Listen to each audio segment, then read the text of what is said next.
Hey everyone, welcome back to my channel Leela Web Dev. So in our last video, we explored the different types of Unix shells. Today we will dive deeper into what happens when you type a command in your terminal or the shell. And hit enter, what will happen it will have. So let's try to see. We will focus specially on the bash shell. So not only the bash shell, so G shell also is one and the same only. So let's open your terminal and get started. So now when you type a command in the shell or the bash, so whenever I say bash or G shell, so don't mistake, everything is one and the same only. So whenever you type a command in the bash and hit enter, so let's try to see like this and hit enter.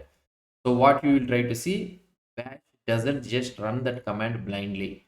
It follows a specific hierarchy to figure out how to execute this command. So whatever the command you are trying to type, it will try to follow, it will follow some hierarchy or some set of hierarchy to execute that command. So it will not just execute that command, it will not say. So now this process is the same whether you are typing directly into your terminal or running commands in a script. In a script means that scripts.sh file, whatever the code you have seen it here. So whenever you are trying to see these all the commands, so the same process it will follow. So we are not talking about the syntax and all those things like pipes or redirects and all those things. Just telling you how the shell or the bash resolves the command themselves. Let's break it down step by step. So now, first of all, the first step when you type a command in the terminal, the first step what it will try to do it will check for aliases. So what is this aliases? Aliases are nothing but it's like shortcuts or replacement for the command, and they have the highest precedence in the bash. If the bash finds an alias matching your command, it swaps the alias with the actual command and it will run it. So that is the first thing it will happen. So let's look at one example so that you can understand about these aliases. So how you can define an alias? You can define an alias using a command called as an alias command. Here you can alias command, you can use it.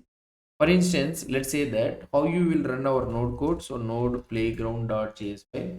So like this, you will run node space playground.js file and it will execute the command. So this is how you'll be having.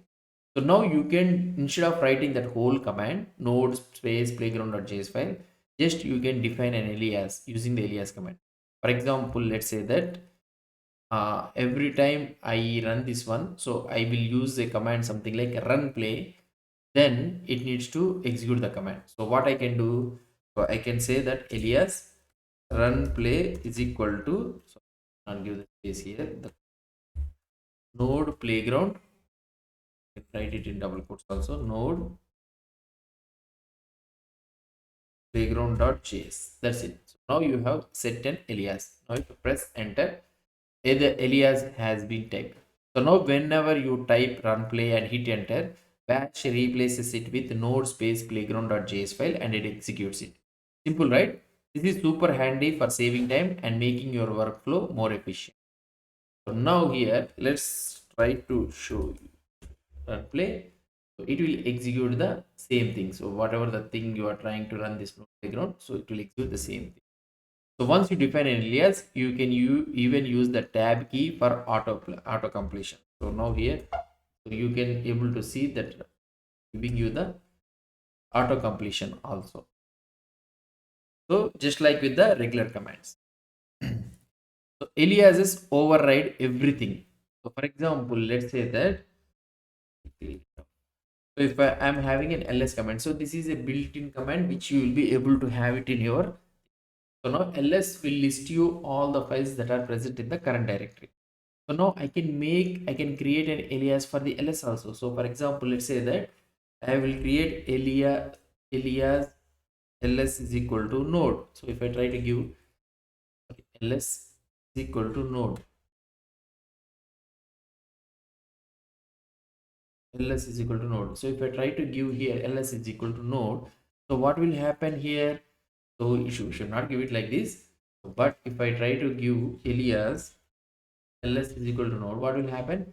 So now I told you, right, whenever the bash is trying to execute, so aliases will be given the highest precedence. If I type ls, see now It is it is instead of listing all the directories of files or directories, it is going into the node. So now, so ls, you know, if I type ls, instead of listing my directory, bash is running the node because the alias takes precedence over the actual ls command. So be careful with this, it can override anything. So to remove an alias, what we need to do, we need to use the unalias command. For example, let's say that ls, if whenever I'm typing ls, it is going to the node, right? So if I want to remove the alias means, so you can write simply unalias. So you can give the ls, that's it. So now if you go ls, so now it will go back to the original one, go back to its normal behavior. So this is the thing. So making ls persistent, aliases are tied to your current shell session only. So if I done run play and switch directories, so here if I try to run play, it is executing, okay. It still works as long as I am in the shell. If I open a new terminal, and here let's try to see whether we can able to execute it or not. So it is telling command not found. So but if I open a new terminal, the alias is gone. So we will talk about how to make this alias permanent in the later video. Just I am trying to explain you about. So now when you open a new shell, new terminal, gone. So it is available in this current shell only. That's it. So now if I want to know, you want to know what an alias does, we need to use the type command. For example, let's say that I want to use what is this type run play. It will tell you that it is an alias for the node play.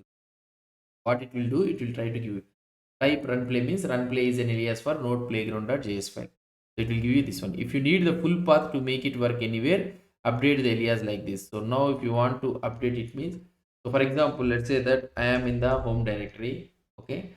So now if I try to work this run play, so I will get an error. Why? Because we have given the relative path to this.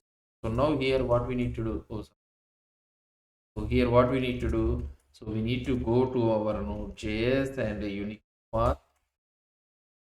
Okay, and here what we need to do, we need to get the present working directory, whatever the directory we are in. So this is all the code. So here you need to give alias run play is equal to code and full path we need to get. Copy this one, and okay, we have pasted it. So now here in this one, playground.js file. So like this you need to now wherever you are there. So here if I try to go one, and if I try to run this run play, then also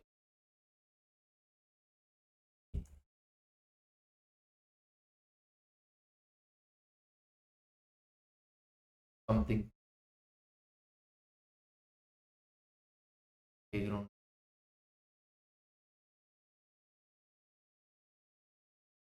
So just I want to tell you, so just it will give you the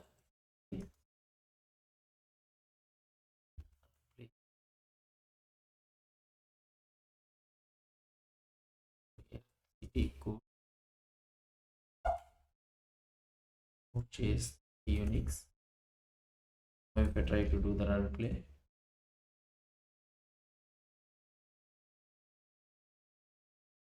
we might take a thing. So okay, fine. So I'm trying to tell you, whenever you want to give it like this, so you can use tilt code or something like that. Also you can give it, not a problem. So like this, we need to mention the full path of this one.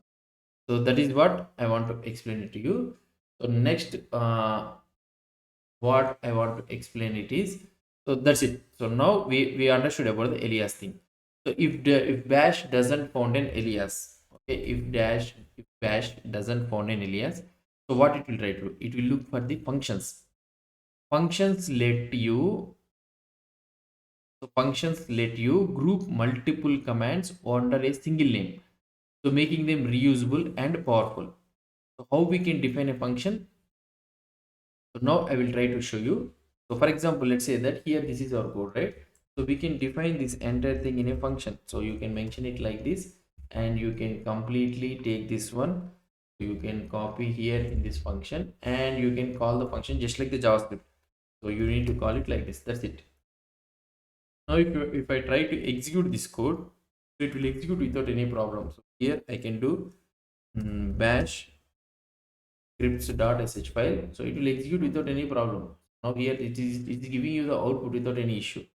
So now If you want to pass the arguments means 120 and these things, so here you need to pass it as 120 and 500, and here you need to take it as a $1 represents the first argument and $2 represents the second argument. Okay, so we will be trying to do it. Now if I execute the same output, so you will be able to get the same output without any issue. Okay, so this is called this is how you will be defining a function in the shell programming. So now here if you want to define a function means, so what you will try to do, so let's one create a current. Okay, so whenever I want to shift to the current directory, Unix directory, so wherever the thing I want to shift it, right? So here you can write a function, so you can write is current. Okay, and if I try to press enter, so it is expecting the function here. So you can give all the list of commands, you can group the multiple commands here.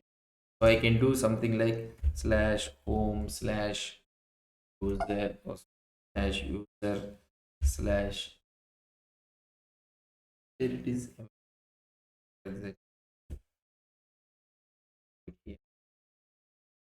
directory slash copy this one.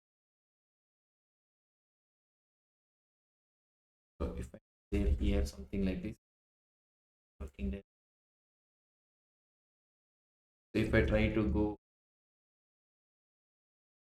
so we are going it. Okay, so let's try to have current. Here I will press enter, and here I will have a paste the command. This is nothing but wherever I am, I use the current means it needs to go to the thing. So here if I press enter, sorry, like this, so now this is finished. So now we have finished. No, so the function parents and call once defined, you can call it by typing current. So here if I type current, it will move to the current directory. So if I am wherever it may be, so if I want to go to the current means it went to the Unix thing. It will switch you to the directory no matter where you are. So now if I am in the root directory slash means and I type current enter, so directly shift into the Unix thing. Super convenient. So now I also told you how to pass an argument also. So if you want to modify, so these are all the things also you can do it. So that's it. So now if you want to check the type of this one, so now here if I want to check the type of this one means, so here you can check it type current means, so here it will tell you that current is a shell function. Current is a shell function. It is telling that it is a shell function. So if you want to remove this one means, so you can use unset current. So automatically now if I type press current, so current it is not mixed. Let us see that it is or not. It is still being. So in the G shell means I need to use something like this, I think.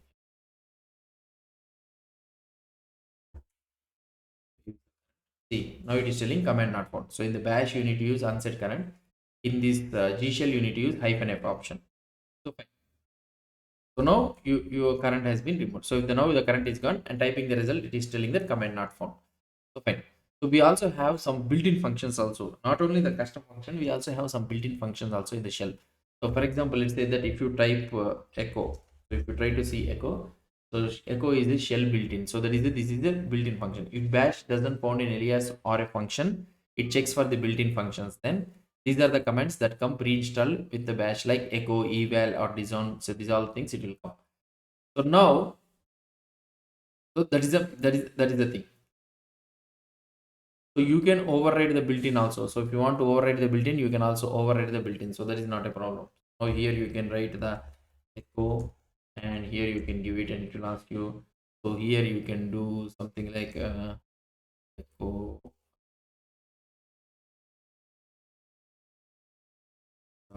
$1, and you can close it at echo. Okay, so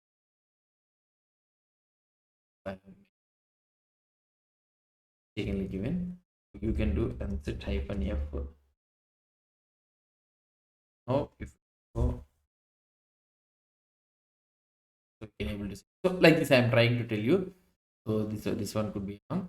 So that is the thing. So now in a recap, when you type a command in bash and hit enter, bash checks for aliases first, replacing the command whatever you defined, and next one is the functions, running any matching function that you have created, and next one is a built-in function, last using the bash pre-defined commands. These tools, aliases, function, and built-ins, are incredibly powerful for streamlining your workflow and saving time as a developer. In future videos, we will cover how to make aliases and functions persistent across shell sessions and dive deeper into the bash scripting. We'll try to see it. If you found this helpful, give it a thumbs up, subscribe, and hit the bell icon for more Unix and bash tips. Let me know in the comments what you would like to learn next. Thanks for watching, and I will see you in the next one.